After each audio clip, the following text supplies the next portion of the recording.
event that actually has. Good afternoon, everybody. Welcome to our joint BELMAS AECED event. We're delighted to welcome you this afternoon. We're having an event that is open to non-BELMAS members as well as BELMAS members, so really delighted that you can join us. And obviously it's also our early career researcher months now that we're into March. So if anybody likes what they see and wants to join us for any of those other open events, you're very welcome this month indeed. Okay, I'm going to hand over, I think, to Professor Philip Woods. Is that right? Yes. Yeah. And I'll let you get going because I know we've got an awful lot to get through this lunchtime, but really lovely to see everybody. Welcome. Thank you, Deb, and I echo that. It's lovely to see you all here. I'm going to kick off and give an introduction to the webinar so you understand what it's about and a little bit of the context. So I will crack on with that.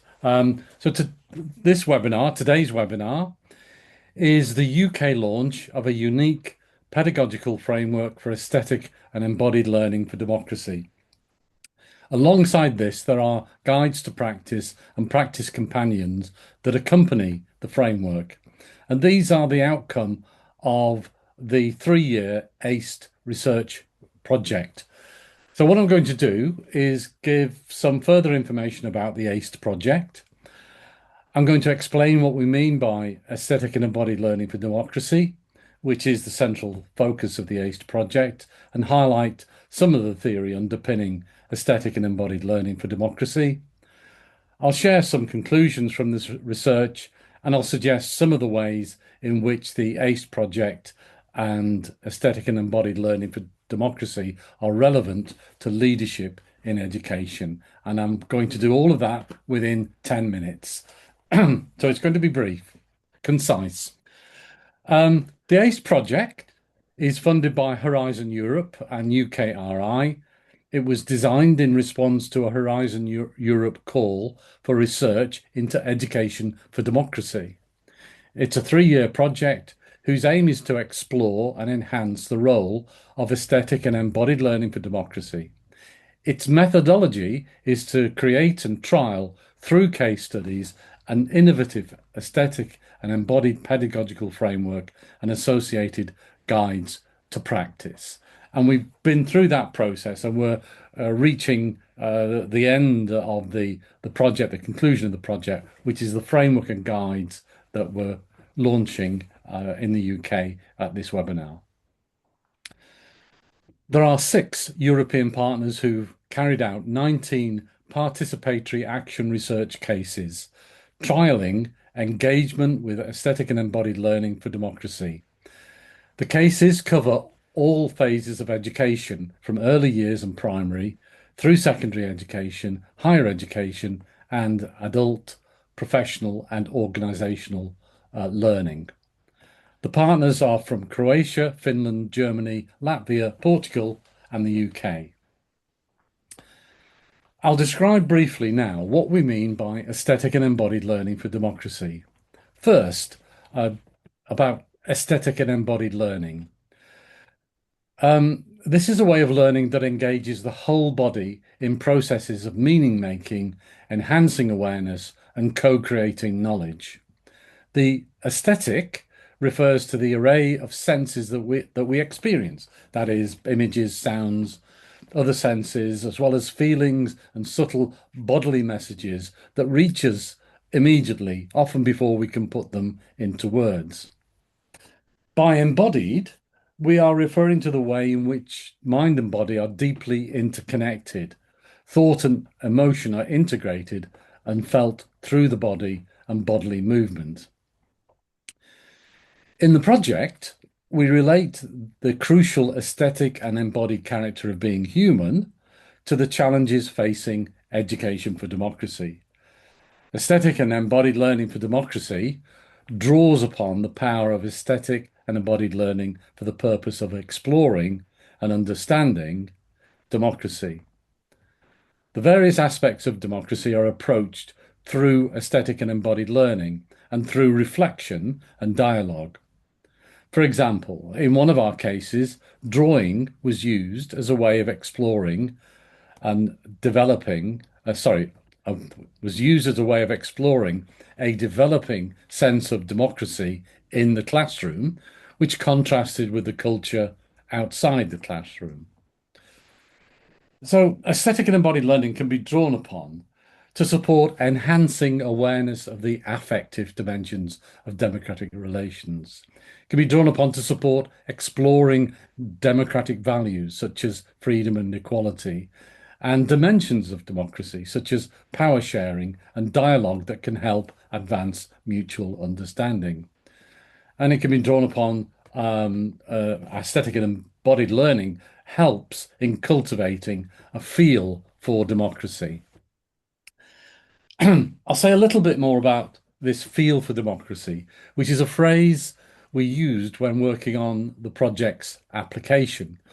We've developed our thinking on this during the project and described this feel in more detail through the concept of democratic sensibility. Democratic sensibility involves a felt sense of understanding of and appreciation for democracy and democratic values through collaborative exploration of how we respond to these ideas. Democratic sensibility involves awareness of the aesthetic and embodied in the practice of democracy, and a sense of fundamental connectedness and equality of worth within and between the elements that make up the world of which we are part. And democratic sensibility involves openness to new possibilities and to learning from and within others. What did the ACE research find? I can only just give a glimpse into that within this introduction. So, to highlight just three findings, our research has shown that aesthetic and embodied learning for democracy can help cultivate qualities essential to democracy, such as humility, respect, empathy, active listening, for example. It can increase awareness of aesthetic and embodied senses so people know and understand themselves and the world in different ways. And it can encourage more democratic ways of learning and creating knowledge. In the brief time for this introduction, I will suggest that the ACE project and Aesthetic and Embodied Learning for Democracy are relevant to leadership in education in three ways. First, cultivation of democratic sensibility is of crucial relevance, I would argue, to a major orientating idea in the field of leadership in education. That is the idea and the practice of leadership as a complex, emergent, distributed process of interacting actions and actors, rather than leadership being the product of one senior actor or a small elite of actors. So it's relevant to areas in leadership, such as leadership as practice and the study of leading practices, as well as shared leadership, distributed leadership, and democratic leadership. Second, I think that aesthetic and embodied learning for democracy is relevant to exploring and critiquing what is meant by education when we consider and practice leadership in education. It's relevant to the kind of learning that's valued beyond cognitive learning and narrow measurable tests. Aesthetic and embodied learning for democracy is relevant to how aims such as enhancing social justice in education and tackling inequalities in education can be explored and pursued. It offers ways of exploring and collaboratively enhancing awareness of differences and inequalities in education. Thirdly, aesthetic and embodied learning for democracy is relevant to leadership preparation and development. In the project, aesthetic and embodied activities were trialled with adults and in professional learning, as well as with students. It is designed for both educators and learners. So there are implications for leadership preparation and development to explore. And with that brief introduction, I will conclude and hand over to Suzanne. Thank you, Philip. Perfect timing. So hello, everyone. Really lovely to be here. I'm Suzanne Culshaw, one of the UK ACE team members.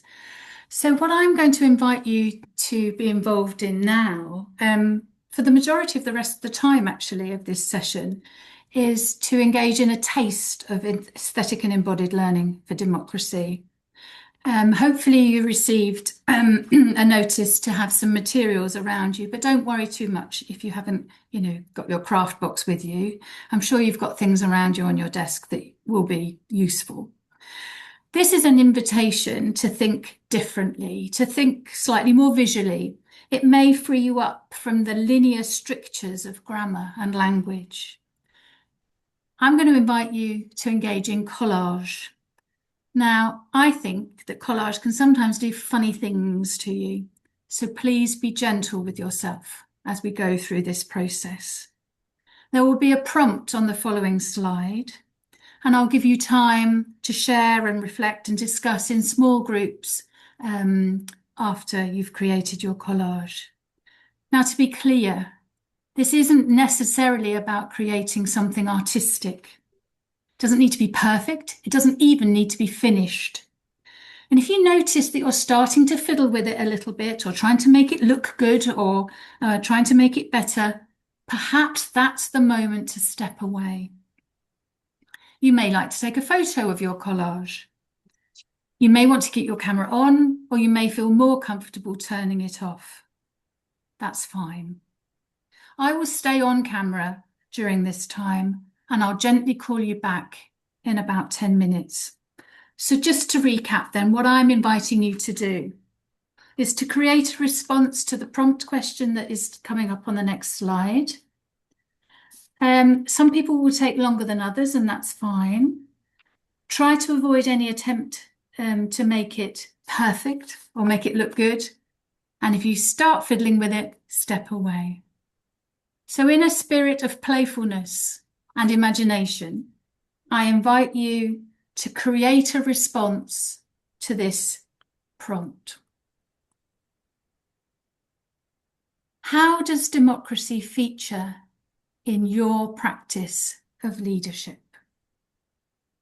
So, off you go if you feel so inclined.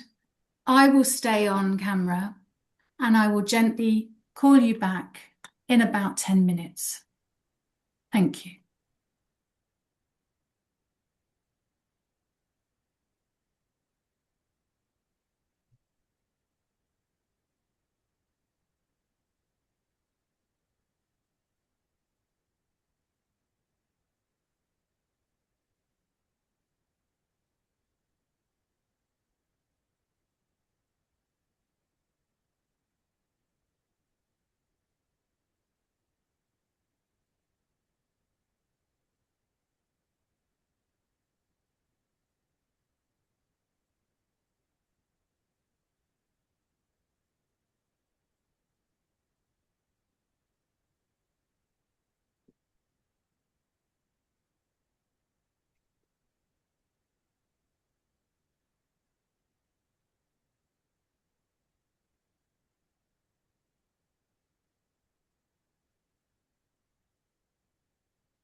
I hope not to interrupt you, but if I can just gently draw your attention back to this shared space, and thank you for engaging. 10 minutes can seem like quite a long time, or maybe it didn't feel like that. So what we're going to be doing now is to move into discussion groups, and you'll have the opportunity to share with others if you feel happy to do so.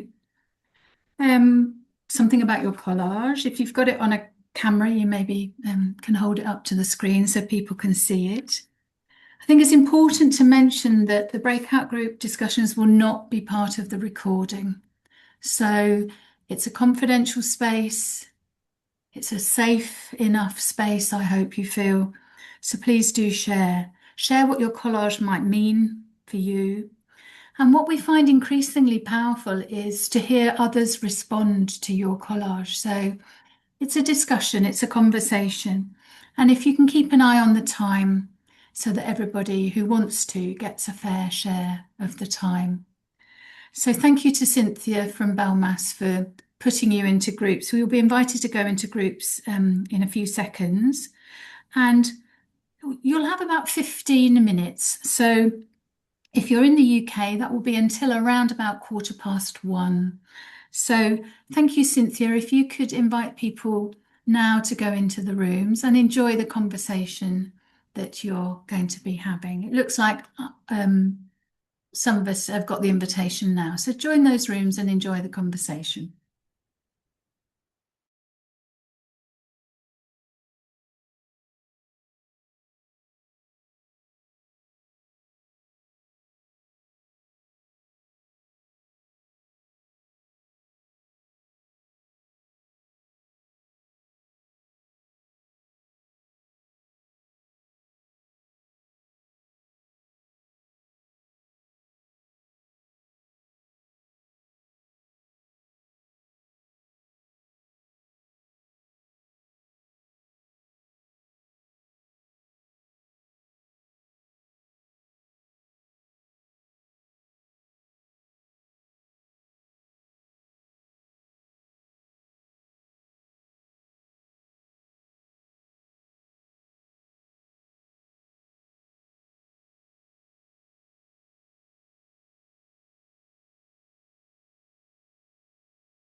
I thought I'd been kicked out then.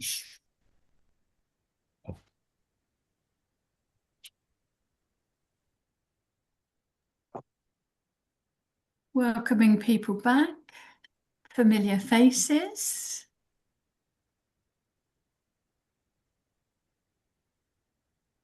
Welcome back.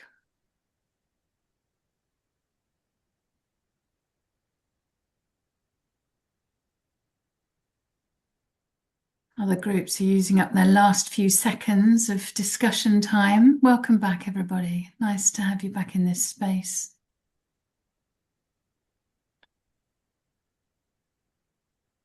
Thank you for being here. Thank you for coming back. I hope that's been a meaningful process of discussion. I think we're all back. So shall we just let all that chat just drop away for a second and take another look in light of what you've just talked about and shared and heard. Take another look at your collage if it's still in front of you. If you want to turn your camera off, that's fine. Otherwise, keep it on, that's also fine. Let's just let that whole experience settle a little. We've created something, we've shared something, we've heard from and discussed with others. Let all of that fade away. And I'm inviting you to look at your collage again. What is it telling you? And if you feel comfortable doing this, maybe take your hands and move towards a particular part of the collage that you're drawn to. How does that feel? And if we had a little more time, would you change anything about your collage? Maybe you can return to it later on. So just take it in, reflect, and then I'm going to open up the space for you to share if you feel happy doing so.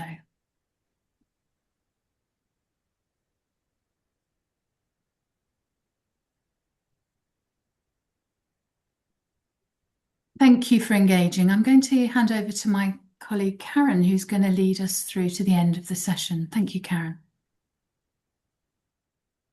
We just wanted to open up the space for you now, for you to share any reflections that you had of engaging in that activity, or any questions that you've got for us in the team in terms of what we've been doing in ACE.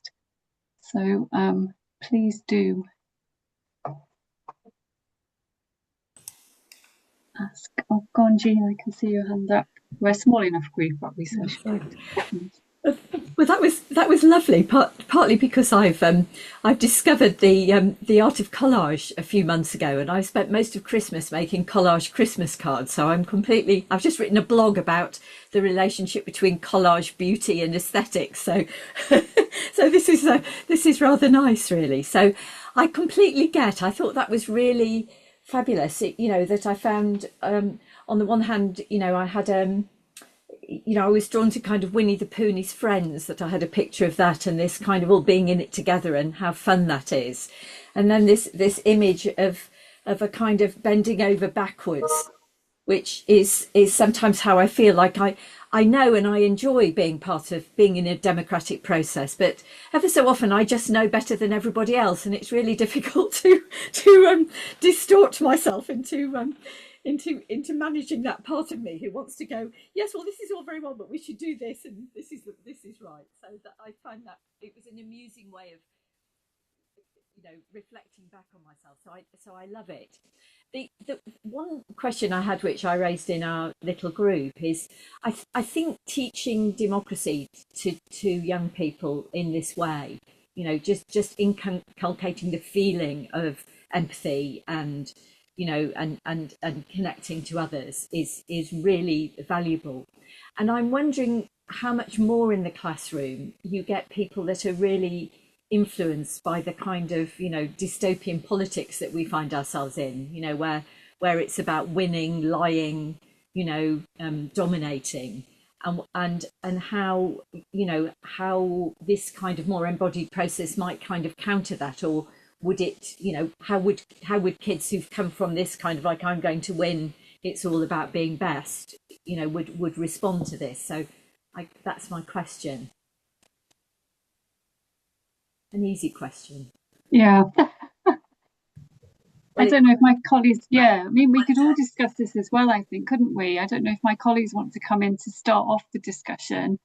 I would say, I think one of the things that my experience of this project has given are sort of smaller glimpses, I think, of working differently.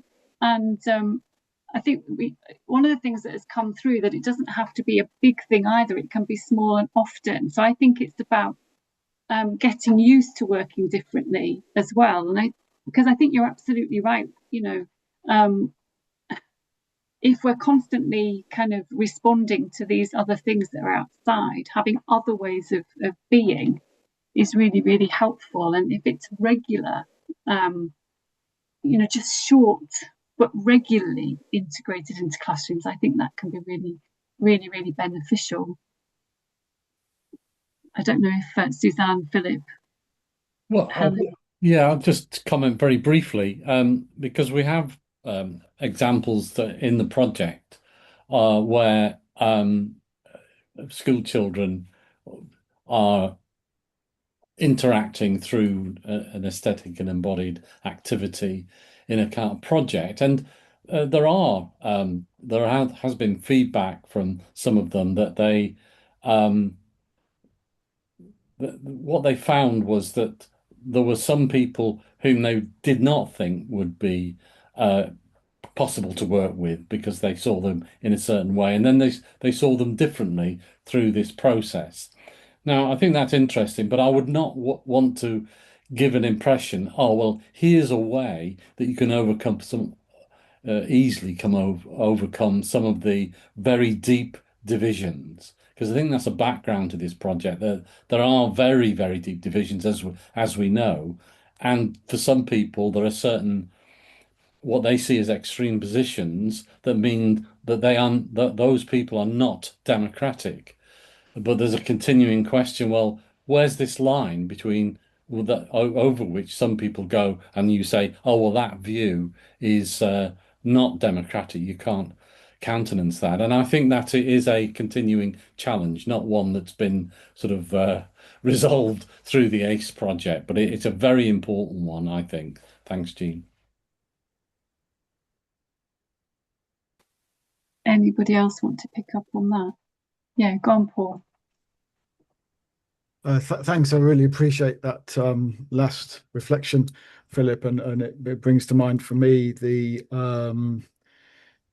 difference between democratic behaviours and democratic beliefs, and how the implication of the aesthetic and the embodied is that it's far more to do with gesture and texture in terms of being present in the space as a way of lived complexity, as opposed to a set of curriculum principles that are modeled as an intervention. And I very much appreciated your preliminary framing of leadership in this context, that it was distributed, emergent, and multi-acted, and it really kind of invited me in my reflection to think about what's in the space, about how we curate learning spaces in terms of their physicality, their architecture, the materiality of resources, which I think have a kind of democratic implication. If they're more natural resources, are somewhere more democratic than plastic dedicated ones, just in terms of the open-ended phenomenology of learning resources. So I think there's many different levels and threads whereby this blending of the embodied and the aesthetic with democracy can come out in leadership behaviors that are probably some kind of post-human version of post-colonial courtesy. It's like, is this a good time for our conversation? It's like, is this a good space for us to meet in this time? So I think that we can narrow that down into micro behaviors that are helpful to cultivate a complexity thinking that's invitational rather than interventionist. Can I just come in there, Paul? That's very interesting, and thank you very much for sharing. I'm just thinking about the work that our colleagues have done on the acceptive gaze, and there is a position paper on the website that you might like to have a look at. We are going to come to resources in a minute, but that reminded me very much about these kind of micro behaviours, I think really resonated with me. So thank you for sharing. And I think also that kind of total engagement as well, I think that has come through some of our cases as well, that working in these ways brings total focus. And also your comment there about natural resources really made me think about one of our Finnish partners who had this really evocative example of she was working with students in this case, but taking the students out into the forest that's outside their university and just engaging with that space differently. And it was very powerful. In fact, it's in our resources as well, actually. It's in the framework, isn't it, Philip? I think that example. But yeah, it's in, and yeah, so that really resonated with me. One thing I wanted to, go on, Helen, you go. Yeah, I can see your hand. Sorry, I was just going to thank you for that about the nature. Then definitely, Karen, there's lots of potential there. I just wanted to pick up on something Paul said about curating the space, because I think that a lot of this can be helped by creating the psychological safety for people to play, for people to be able to be curious, for people to be able to express. They need to feel psychologically safe enough. And so whoever's facilitating, that needs to be, there needs to be some boundaries and some sort of ground rules around not judgmental, respectful of others. These sorts of things that kind of create the ethos of the space for the experience to really flourish. And that was one thing I was going to pick up on. Sorry, David, I will come to you in a second. But Gina expressed her kind of comfort, I guess, with collage, and I just wondered maybe some of you were less comfortable with that as an approach and how that made you feel. But I think Helen has kind of responded to that a little bit about creating those safe spaces in order to engage with what might be new and different approaches that we've been, or in ACE we've been experimenting with.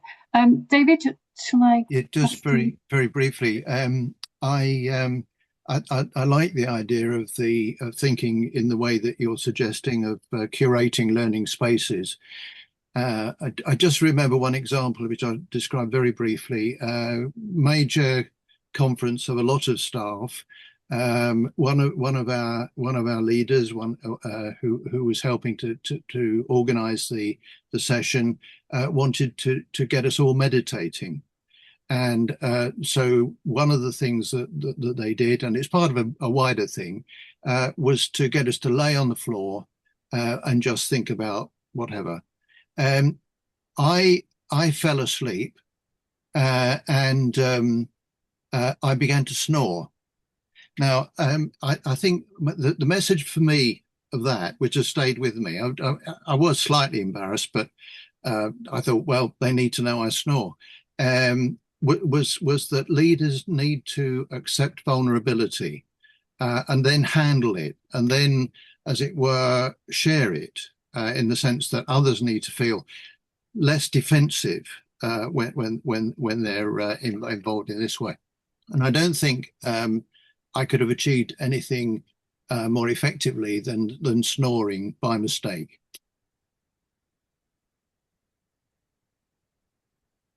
Yeah, I think that kind of being able to show vulnerability is really important here. So yeah. I don't know if anybody else wants to pick up on any. I'm conscious of the time. I know Suzanne's put in the chat that we're willing to stay, but I know it might not be possible. Suzanne, should we just move to the final? Yeah, I mean, it has been it's a very short session, really, but hopefully we've given you something that you can take away and think more about. So I'm just going to leave this for you to think through. What is your takeaway? And we've got some recommendations for leaders there that you can have a look at. We will send a copy of the slides so that you can read these in your own leisure. But some of the things that were coming through in the discussion around, how do we show these democratic values and practices in our own leadership practice, and what kinds of support are there for us to become more confident and comfortable in this space ourselves. So again, we leave you to read and engage with those and think about them. Final slide here is, as Philip said at the beginning, the project has created a set of resources, a pedagogical framework, and then guides to practice and practice companions at different phases of education: early years, primary, secondary, higher education, adult, professional, organisational learning, which are now all available on our website. So do have a look and engage with all of them, and keep connected with us on the various social media channels if you would like to keep up to date with what we've been doing. Thank you. No, thank you so much for spending the time with us over this lunchtime, and hopefully you've got something useful from the session that you can take away into your own leadership practice. Thank you. Really excellent session. Thanks very much to our presenters, to Philip, to Suzanne, to Karen. Really worthwhile. I think we could have booked a 90-minute session very easily, couldn't we? It would have been nicer to have had some more discussion at the end there.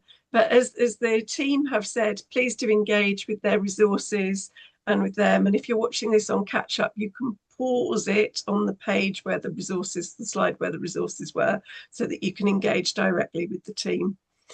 Thanks very much for joining us, everybody, for one of our Belmas lunchtime sessions. Delighted that this was an open one. Lovely to see faces new and old, and hope that you managed to engage with the project. Really worthwhile piece of academic research, but also with practical intent.